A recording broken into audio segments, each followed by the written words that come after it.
聯邦環保署一項新法規將禁止大型貨輪同郵輪喺距離加州海岸線3英里內排放污水，保護加州沿岸嘅海洋生物、環境同公眾健康。張麗月報導。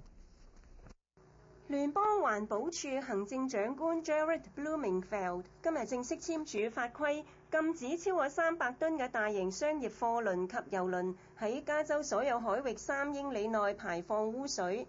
呢項法規亦令加州沿岸成為全美第一個污水排放最少嘅海岸。It's a great thing for anyone who wants to swim or fish or depends on the bay or the coastline to make a living.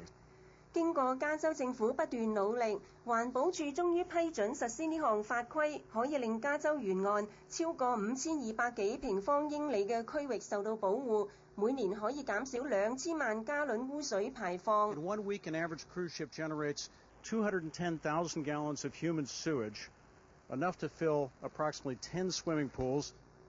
此外，貨輪及郵輪排放嘅溫室氣體要比飛機同火車仲要多，而且大多數船隻用燃料油嘅污染係柴油貨車嘅1萬倍。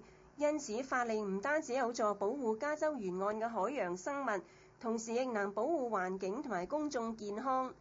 26台記者張麗月報導。